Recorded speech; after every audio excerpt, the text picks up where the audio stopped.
what we worked through technical difficulties, and now we're recording. So here we are. I am here, and he is kind of here. I'm Buff Gandhi, and this is the Shuckster, and we are here live. He's having a little bit of technical difficulties with his camera.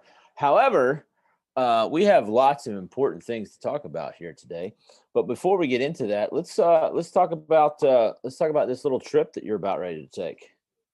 Yeah, so my friend just randomly hit me up and was like, "Hey, do you want to go to Key West?" And I honestly have never even been on an airplane before. So tomorrow's gonna be the first time on an airplane. You've never been on an airplane before? Nope. Wow. Every place I've ever gone, I've just always driven. So even when I've gone to like super deep into Florida or like Alabama or anything like that, I've still driven.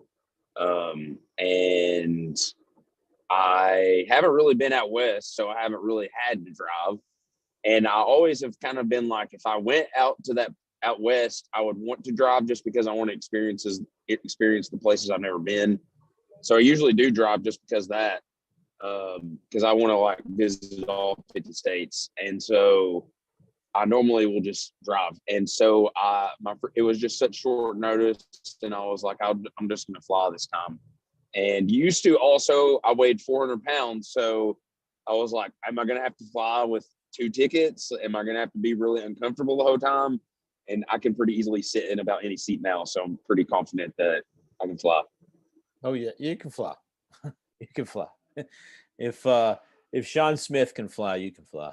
So Sean's my big bodybuilding trainer. Dude, if that guy can fly, like, yes, for sure. If that guy can fit, can he put his own deodorant on? Dude, he's a black belt in Taekwondo. Like he's got a lot of more flexibility than he looks like. I mean, he's a badass. That's actually incredible. In all phases of lots of things. She's like, "Oh, this meathead doesn't know how to fight," and then he like literally hip tosses you, and you're like, "You're actually broken." He's not the guy you want to mess with. Trust me. Okay, you just don't want to mess with that guy. All right, so we kind of leaving where we left off yesterday, last Friday. We were talking about the FDA, and we were talking about things that are legal here in the United States that are not legal other places. And you've been doing some research. You were interviewed for a podcast by, I believe, a world-renowned nutritionist of some sort. So maybe kind of dive a little deeper into what you've learned there, because I think it would be helpful for the people out there to know that, and then we'll kind of take it from there and go into the stuff that we have about the Food and Drug Administration. So I was on a documentary. It wasn't with a guy. It wasn't with the guy, but through the documentary we were connected. But the lady went around America and shot interviews with people, and that guy was also featured on the documentary that was released last night. And he is a specialist. He's a former alcoholic. And well, I guess I don't know if they ever say like former. I don't know how that works exactly, but he was like an alcoholic, and he worked in rehab. So he's like, it's extremely ironic that the profession I work in is I'm an addict, that I work in rehab. And he's like, even though it's not with the particular thing I'm working in, he's like, that's pretty ironic. So he said that he really had to dive deep into himself and really disconnect from that ego of that he didn't get himself into the issue. And he said that normally, so now fast forward to today, he doesn't drink anymore. He runs one of the most successful facilities for rehabilitation of nutritional like habits and also fitness habits. And so he was like, essentially it takes like more times than not, like at least 5 deep conversations with a therapist or with a coach or with someone before you realize that the habits and the decisions that you are making are more than likely the reason that you are in the place that you're in. And he was like, whether it's with food or alcohol or fitness or whatever, he was like, more times than not, it's your fault. But it takes having those conversations and the willingness to dive into, hey, maybe I don't have the right answers and I need to talk to someone who might. And they might not have the exact question, the exact answers that you need to hear, but they can at least get that mindset flowing and that thought process going of, oh, okay, maybe I'm not doing this right. How can I look for solutions? And with the way that the brain works in reticular activation, is when you start to look for those new solutions, then your brain will start to find neural pathways to create that will connect your brain to those solutions. And so, unless you're asking those questions, you're going to constantly fall back on those old behaviors. And it more times than not takes yourself asking those questions. And honestly, as you know, it's going to be the main place to start is obviously the questions you ask yourself, but also the food you're putting in yourself. Because at a cellular level, you're going to be more likely to be able to make hard decisions that you will see that is less taxing or less draining if you are eating the right things, but then also asking yourself the questions that you need to ask yourself. So it might take 5 times, it might take 10 times, but it's important that you ask yourself these questions, because that's the questions that you ask yourself are really are what going to provide the value in your life.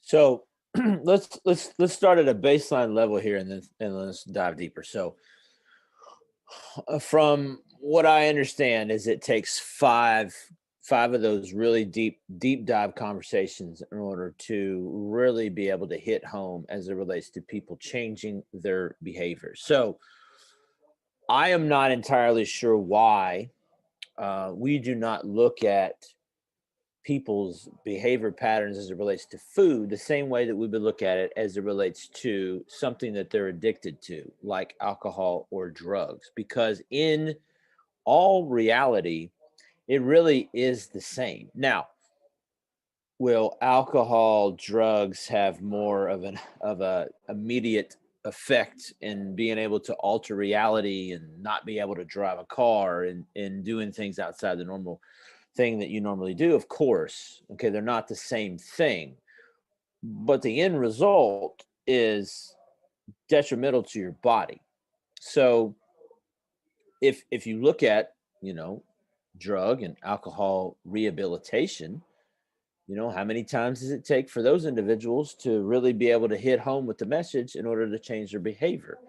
So, kind of summarizing all of that is, you know, we have to get real with ourselves. It's like I really feel a lot of people's anxiety, if not all anxiety, is driven from the fact that people don't trust themselves. Because if you fully trusted yourself, what would you ever be anxious about? I mean, think about it. It's like, if there was a financial mishap or circumstance, and you truly trusted yourself to be able to get out of any situation that you may be in, or you've prepared yourself for X, Y, and Z, that anxiety that you feel is because you don't trust the situation and you don't trust yourself in the situation. So, as it relates to this whole thing, it's like, we coat our pain with the things that will alter our reality in the moment. We have a very difficult time as human beings being in the moment. It's like I've got to always be looking to the future, or I got to go look at the past, but I got to cope this pain or this anxiety or this frustration with food or drugs or alcohol or working out or sex or this or that, whatever, because I can't be present with myself.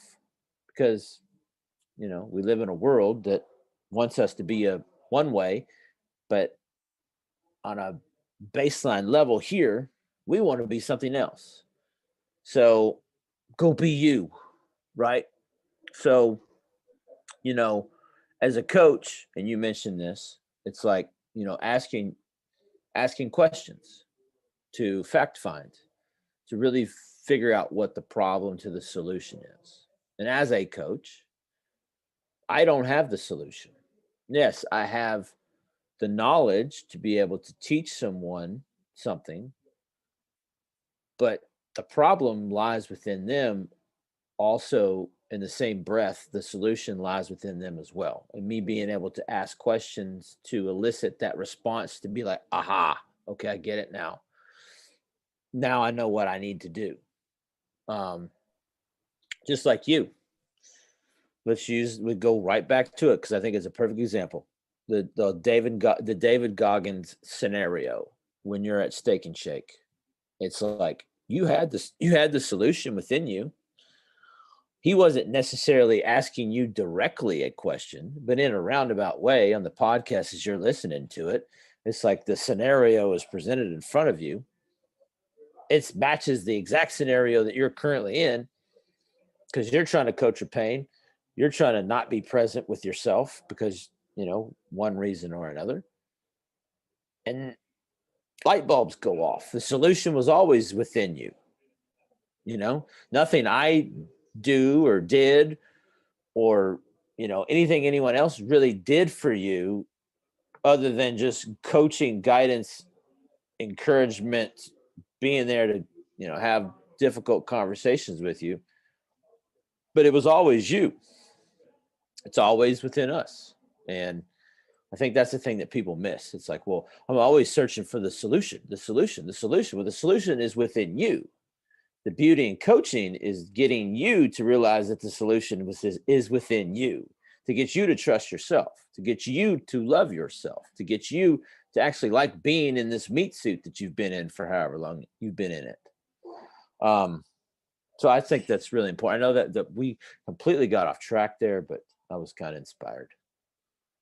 No, and I mean, that's literally that influence that I saw by that being like, like you said, he didn't directly ask me that question, but the fact that I was captivated to be like, oh shit, like I was like, all right, podcasts are very influential. And I'd already been listening to podcasts for a while, but like when it was that like influential, I was like, okay, like I need to do this and then also use my platform to help other people to realize like, and rather it's 2 people or 1,000 people or 1,000,000 people that listen to my podcast, I don't care. As long as what I'm putting out there is helping someone. And to have that potential to have that platform and to actually do that, that's like the most rewarding thing in the world, to see someone's life change. And they're like, dude, like you helped me facilitate that. You might not be the exact person that made it happen because at the end of the day, it's ultimately up to us. But you helped to facilitate the way and the action to make it happen. And, like with you, you said, I don't have the exact answer for you. And it's just like you think of a coach in sports. It's like Bill Belichick or Nick Saban or John Calipari or John Wooden. And it's like, you think those guys are good at football or at basketball? Probably not. They probably suck. But they know how to put people in the right positions to succeed. And so because they have the knowledge to do that, they might not have the exact answer, but when they get the right formula in front of them, they can kind of work all the kinks out to get it to where it works as a effective system. And it's like, you just got to have the foundation to do it. And that's your job, is to help people. And by doing that, it helps change people's lives. And it's pretty cool. That's right. So I'm gonna correct you on one thing. Okay. And this has been brought to my attention by another coach that I follow, which I thought was beautiful and beautifully said. My job is not to help people. My job is to coach people. Those are 2 entirely different things. And I know I'm not bitching at you for the use of the word, just like you and I will get into this use of try here in a second, right? But, I'm not here to help anybody. Okay, I can't help anybody, right? I mean, that's what a friend does. Like a friend's like calls you up, hey, listen, I need help moving. Okay, cool. I'm there to move shit, right? But when it comes to this scenario of coaching, I'm here to coach you, which means you may have some difficult conversations with me.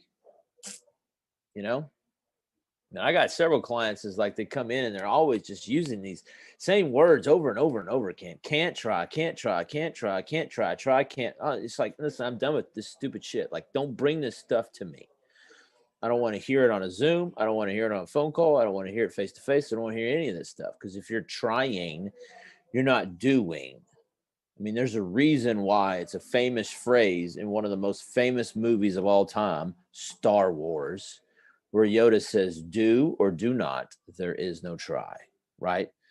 So I fought this for a very long time, okay, that wording mattered, but it does matter. It really does matter because there's energy behind words. So if I say, okay, well, I'm going to try to do this.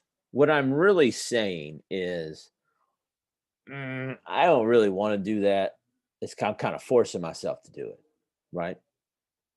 And we sometimes get into this whole like literal thing. It's like, well, if I'm not trying and I don't succeed, then what am I doing? Well, okay, I understand your argument, but it's the use of the word in the context of, well, I'm going to try to lose weight. I'm going to try to change the way that I eat. I'm going to try to go to the gym.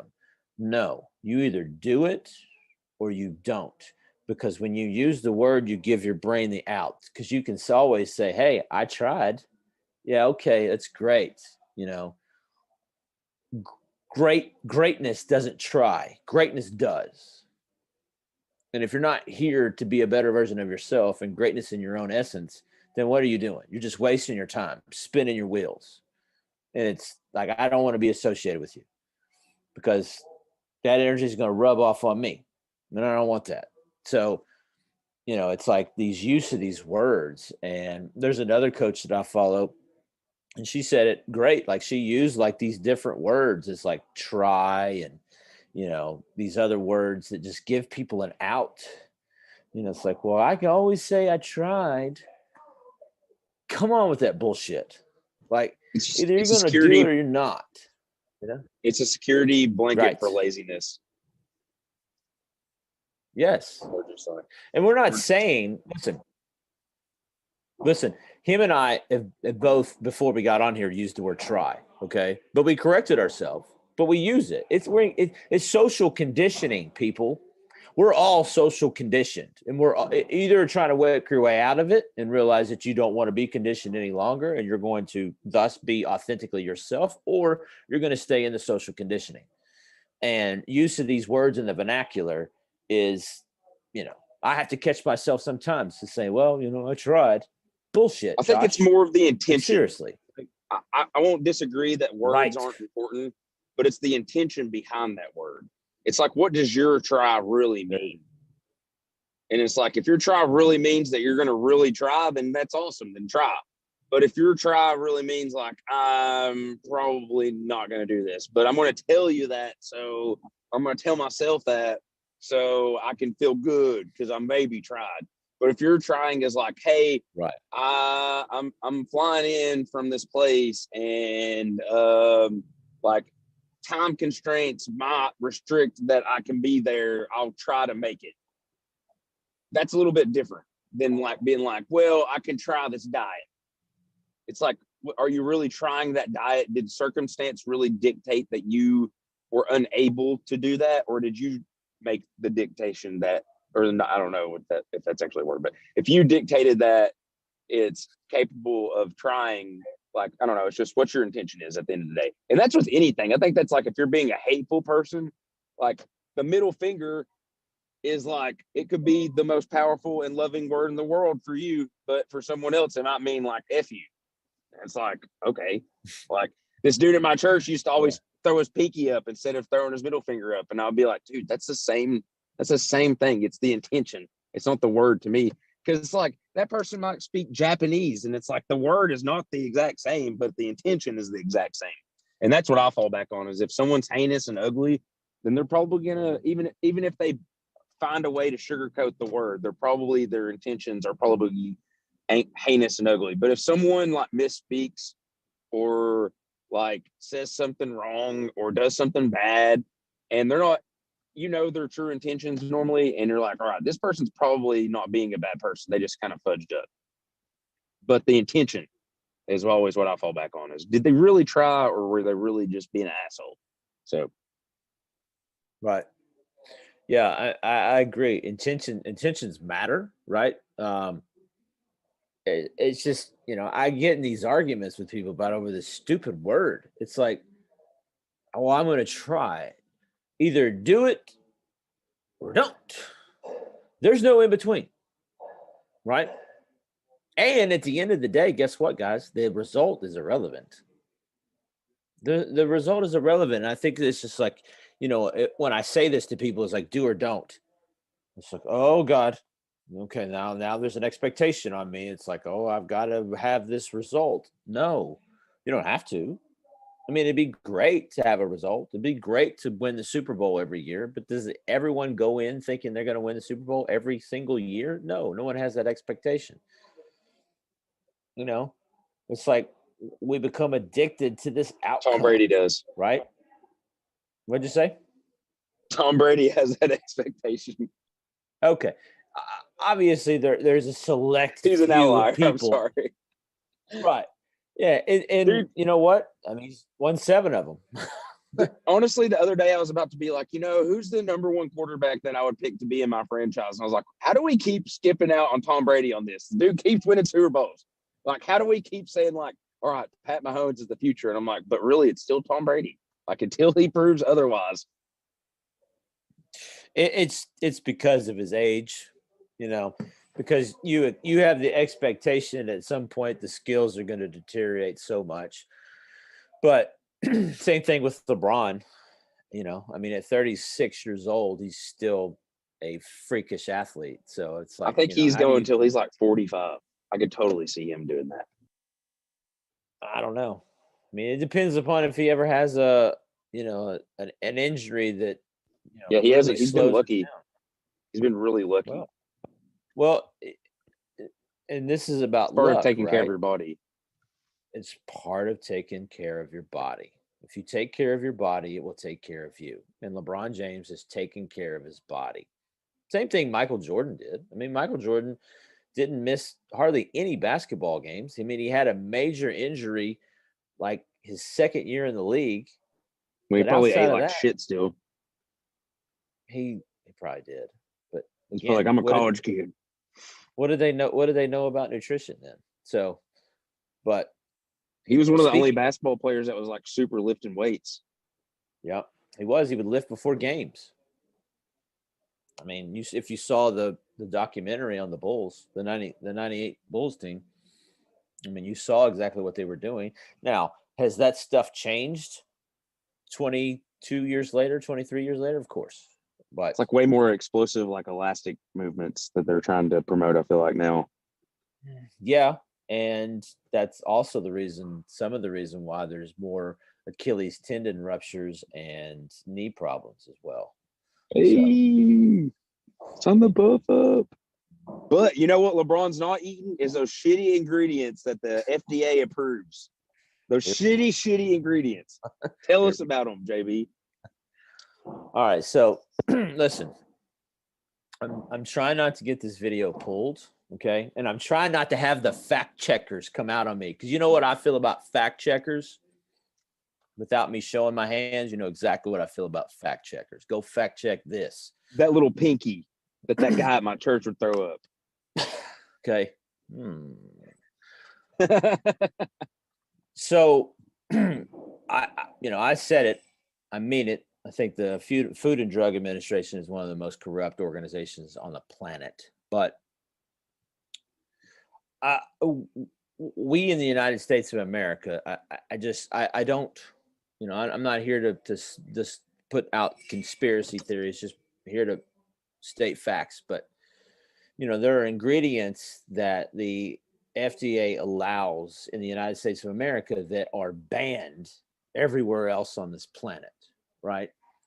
And, one of the things that when I sent this article to Austin was this Alestra, right? And I remember when this came out, they put this in potato chips and it caused just a ton of GI issues. And I don't know if they still put it in foods or not, because I don't really eat that kind of stuff. But, it's so interesting that, our governing body over our food source allows these things to be put into our food. Here's another example. If you look on the back of a lot of products, particularly ones that, come in bottles or even this. I mean, I've got this pre-workout right here. I mean, there's the artificial food colorings, right? And I did an article one time about red 40.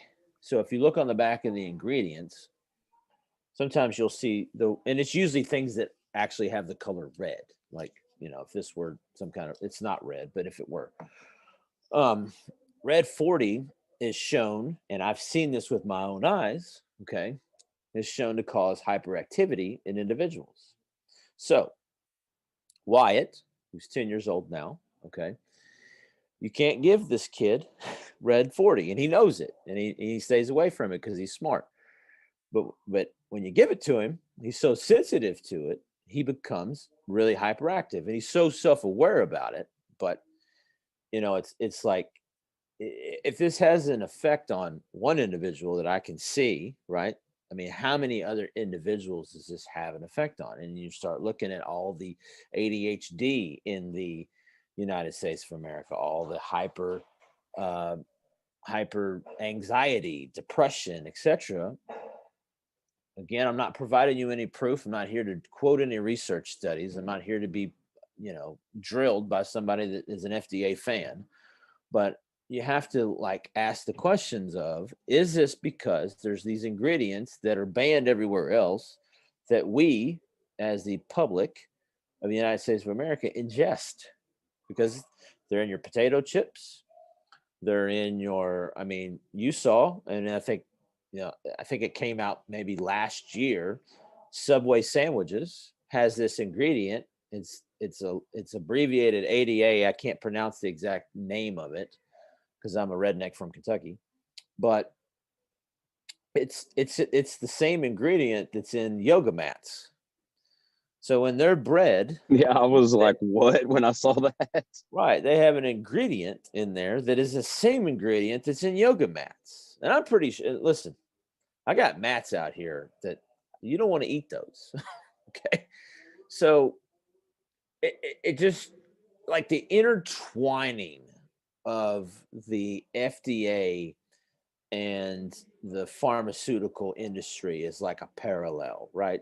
And again, we don't want this video to get pulled. We're not here to pump out a bunch of conspiracy theories. If you want to follow those things, get on YouTube. There's plenty of information out there. I can send you a few links if you'd like. Okay. We're here to educate and entertain because we are Infotainers. And right. honestly, why would anyone lie about this shit though? That's just what I don't get. You know what I mean? We are living longer as humans than at any point in history, but we're also sicker than we've ever been. So we're living longer with disease. And, COVID's another good example. It's like this other thing. And no matter what your opinion on it is, and again, not here to talk about that, but it's like, uh, you know, there's a certain segment of the population that's got great immune systems, and there's a certain segment of the population that doesn't. So if we were to track these individuals, and Wonder again, if those correlate with the FDA. exactly, and I, again, not here to give you any information that I have. I don't know. I'm really just kind of thinking on the fly, just shooting straight from the hip. But it's like, if we were to track these things, what will we find? You know, and it's the reason why eating from the earth and eating organically is super important, um, because there's another one that's on there, which is this RBGH, which is a growth hormone that's put into cows. And the reason why it's injected into cows is because it will make the cow bigger and in weight, so that it reaches a certain weight faster, so they go to slaughter quicker. Again, follow the money, people. Okay. It ain't brain science, right? It's like, follow the money. Where's the money? That's where the conspiracy is, so to speak. So these things are not available in the European Union. They're not available in other places in the United or in the world, but they are here in the United States. So here's our point. Our point is this: the food you eat matters. Okay.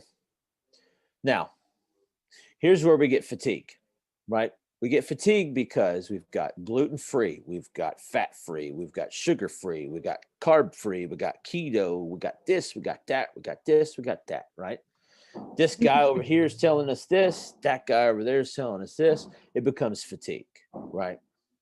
Now all of a sudden I'm listening to these two guys, and now they're unleashing all this stuff that I didn't have any clue about. It's like now I got to look on the back of the label and check whether it's got red dot 40 in it or not. And if it does, can't drink or eat it, right? No. Nutrition should be simple. It was simple 200 years ago. It was probably simple 100 years ago. Maybe it was even simple 50 years ago. But now, not so much. Too much money in it, too much marketing, too many messages, too many people saying too many things. That's the reason why people come to someone like me, so that we can put a baseline. What are the things that we must focus on, and then build our life accordingly. But we want you to be informed, because the more people are informed, the more they ask questions, the more they think for themselves, the more they're not part of the matrix. Literally, to touch a little bit on what you're just talking about, there was a sign that I saw and it said, "America, this bud is for you." And I was just like, damn. And if you read the labels though, they usually pretty much know what they're doing and the things that they do. Because like if you read a like beer can, it says like, "Please drink responsibly." It doesn't just say drink responsibly, it says please drink responsibly. So your brain's like, oh, they said please. They're being nice to me about this alcoholism or whatever it is, or the food that they're putting in me. Like, please, this was made with natural flavors. And it's like, but is it actually natural? Like shit like that. They lied to us, and it's like, these people that want to count calories. Let's just take this a step further. Your nutritional labels could be as off as 25%. And that's a lot. I mean, that's 25% to the left or the right. So if something's 100 calories, it could be 75 calories. It could be 125 calories. So if you're sitting there counting that shit, you do that enough times over enough foods over the course of a day, over the course of a week. I mean, this is why counting calories is like futile. It's like, okay, it just doesn't matter. The reason why it doesn't matter because it isn't accurate. So the process by itself should be eliminated. You have to simplify things. There's enough complex things in this world. We're all part of the matrix. Okay. It's like, oh God, he's one of those guys. He is one of those guys. I am one of those guys. You're right. I am. I admit it here live in front of the world. But I want people to be informed and educated, and I'm here to coach. So, and not help.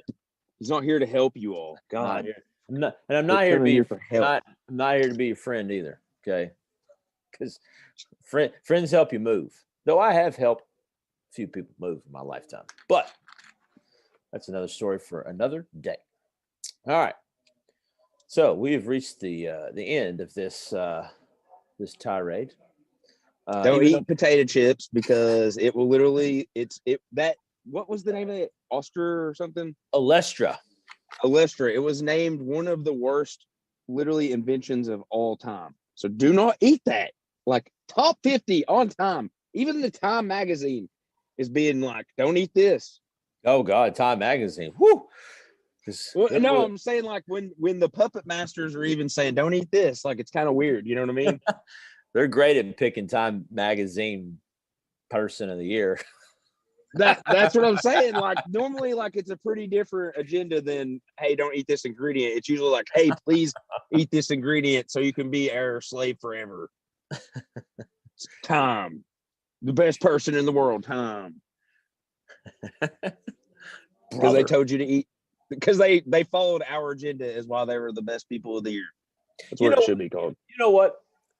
You know who had the best message? Who had the best message for me as a kid? Okay, I was in the shower the other day and I was thinking about this. I don't know why it popped up while I was in the shower, but I was like, Hulk Hogan had the best message for me as a child. Okay. What did he say? Okay. The 4 commandments of Hulkamania were this: to train, so to exercise, to work your body, right? Work your mind, take your vitamins, right? Say your prayers. I mean, regardless of your religious or non-religious affiliation, I mean, just, show gratitude or, meditate, etc. Right? That may not be exactly what he was saying, but whatever. And then lastly, which is the most important, believe in yourself. Those were the 4 commandments of Hulkamania. I mean, what better message could you ever have as a child? I mean, those are like values to live by for sure. Like, Right. and it's just like that dude saying pretty much like have your body and mind in check. Right. I mean, it's not really, like we've said so many times, it's not easy, but it's simple. You know what I mean? It's like you got to do these 4 things and you probably are going to have a pretty good life. Yeah, you do those 4 things, man, you're riding high. And sometimes just discipline, and like that's the thing about life that's so crazy is when you can eliminate from your mind that you're unable to do everything and you just get really focused on the things that you can do. It kind of makes you mad and pissed off that you can't like do everything, but then it's also like, but I can get really, really, really insanely good at these things I care about. So that's why it's so important to focus on your health and your nutrition and the things you put in your body, and also the people that you put around you, because they're going to encourage those habits. And then that's why it's so important to have coaches. And like one of the fundamental rules that I have that is so important in my life now is like, I don't hang out with people anymore who don't encourage being a bigger version of yourself in the future. Like literally, if you're going to be the same in 10 years, then you can't be my friend. It's a demand of myself, because I don't want to fall back into that behavior myself. I want to always keep growing. Right. And not wait. Either you're growing or you're dying. Yeah. As trite and as whatever statement as that is, it's the truth. So that's what we're here to do. So if you're listening to us, you want to grow, because we want to grow. So vicariously through all of us, kind of in this tipsy topsy world, we're all kind of making each other better, which is so awesome. Like that's just the best thing in the world. So, all right, brother, I appreciate your time. Maybe next week we'll actually get to see your face. I'll be on the beach, so it'll be a nice scene. That's right. He's headed to Key West. I've never been to Key West. Me either. Like I said, I've never been on a plane, so I haven't been that far down into Florida. But I am pretty excited. Gonna knock that off the old bucket list. Actually gonna be on 4 planes, so gonna up 400%. If that's in stock or in Bitcoin, you're rich off that day. But so I'm gonna be flying's easy, man. The first flight may be a little like you don't know what to expect, but what if that first flight was the one where that huge thing came off the plane? Did you see that recently? Yeah, like the engine fell apart. That's what I'm like. All right, no, man, that is not gonna happen. Only go up from here, baby. You're safer up there than you are down here. So, so do you know Ernest Hemingway, right? The writer? Of course. Oh yes, of course. So here's a little thing that I found out about Ernest Hemingway. He was a spy for the Russians. What? Yeah. So before the Cold War, so he was not like in the cahoots with the Soviets before the Cold War, or after or during the Cold War. So this is before. So this is when the United States and Russia or the Soviet Union had a good relationship. He became a spy for the Soviets. And then when he realized that the Soviet Union and the United States were like in this like standoff because of the Cuban Missile Crisis and all this other stuff that was going on, which, the Korean War, then Vietnam, etc. He then became a spy for the United States. Seriously. I've gotten into this where every night I get on YouTube, and there's this YouTube channel called Weird History.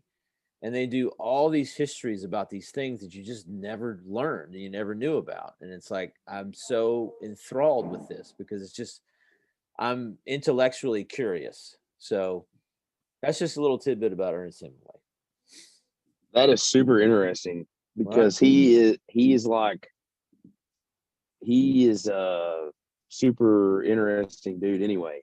He Was an interesting dude, and you're going to be down there in his homestead in Key West. yeah, like he was in Cuba a lot. So I wonder if that's why he's like, man, I need to figure out whose team I'm going to be on for whoever gets Team Cuba.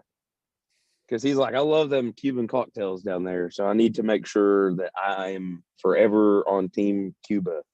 Because that was one of his favorite places to go right was in that area. Yeah. So I guess that makes sense. Key West was. He didn't go back there after they almost threatened to nuke us. So Yeah, I would say not. Even though that's propaganda too, dude. well, again, we don't want this video to get pulled, now do we? Well, that's not anything that they're going to be like. Nope, they're going to probably be like, maybe It's going to get fact like checked. the Cuba missing there was literally an act. Never mind. We'll talk offline. All right. Hashtag value if you found value in this video.